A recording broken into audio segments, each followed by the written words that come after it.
Welcome back to another episode of my Make a Font with Me series. Today we are finally moving our letters that we prepped last week in Illustrator and we're bringing it into Glyphs. Glyphs is the app I use on my Mac for font making, but it is a one-time purchase, which is really nice. It's not like a yearly subscription or anything like that. If you are looking to sell fonts, I highly recommend getting Glyphs because then you are able to add multilingual support. You're able to add all sorts of ligatures. I don't even know if you know what discretionary versus standard ligatures are. If you want to sell fonts, then those are the things that you can do with this program, among like just everything else. But yeah, I've got all of my layers organized. I've never actually done this before, but I thought maybe it'd be easier if I split everything up into lowercase, uppercase, ligatures, and symbols, so that when I'm looking for something specific, it's easy to find and I can just turn all those off and only have, one thing at a time. I think if I just go whoop, that'll be the quickest way. I don't know. There has to be another way to turn all of these off, but I don't know. So then I can just come through one at a time, copy and paste into Glyphs. It's been so long, I forget that you have to hit new project. It's basically opened. Whoa, wait, what? File new, maybe? New? There we go. This is what I wanted. Basically what you do now is I will just come through, copy and paste into here. And let me zoom out. I'm not prepared for anything. And then I'm going to delete the bounding box and then go through and fix every single letter and fix the spacing. Let's just show you, for instance, right there. And then if I were to type, I have A's now, lowercase a's. So that's basically what I'll be doing. I'm going to speed that up. But first, I actually need to go to the chiropractor. So I just wanted to show that real quick. And then when I come back, I'm going to speed through this and copy and paste all of these into Glyphs.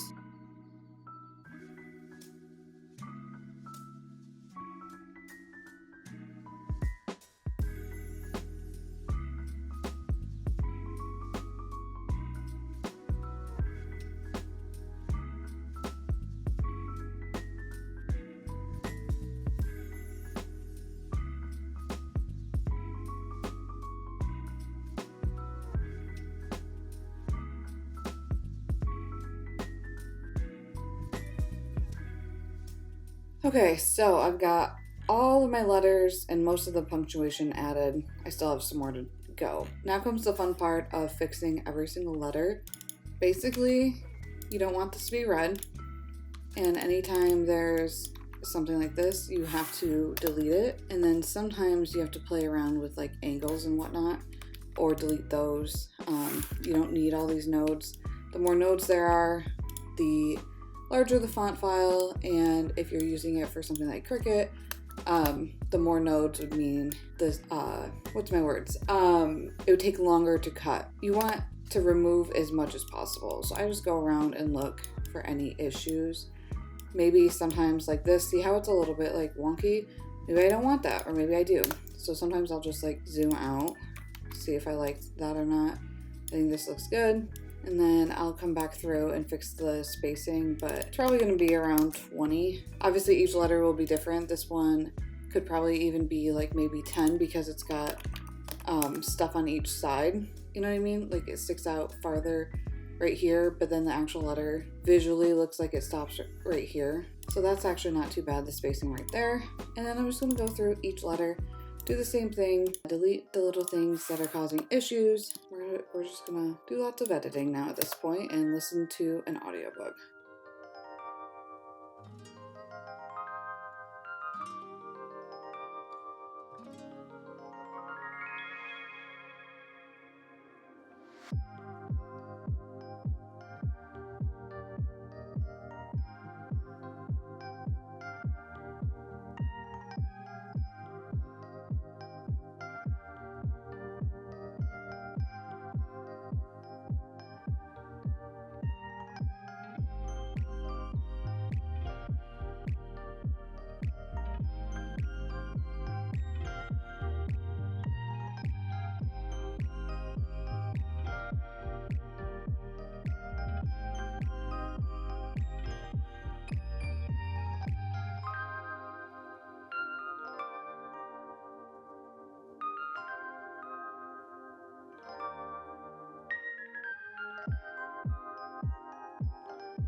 So today was a long one and it was a very repetitive one. That is one thing you're going to learn about making fonts is it is a very repetitive process, and if you struggle with things like that, you're probably going to struggle with making fonts. Some days I can fly right through it. I love the repetitiveness, and other days it's like nails on a chalkboard, cannot get through this task. And that's why I have a lot of half-started fonts, because it's hard to get in that mindset of, yeah, I'm going to sit here and do the same thing over and over and over for hours. So yeah, I definitely see why some people don't like making fonts, is because it is very repetitive. Next week, we're going to be adding a little bit of flair to our font. We're going to be adding in the ligatures and extra characters. So this is like beginning and end forms. This is multilingual support, and of course your standard and discretionary ligatures. We're going to double check everything about our font using Lorem Ipsum, which if you don't know what that is, that's just random letters. But then I also like type in words that I think I want to convey about the font. So let's say I'm making like a font called strawberry cake or whatever, and I know like my graphic images are probably gonna have the word strawberry, baking, all this stuff. I will test out words specific to like the theme and make sure that those ones look really good too, because I'm gonna have to make sure that I'm using them a lot. But then of course I'll also like test out with like names of people I know, random words,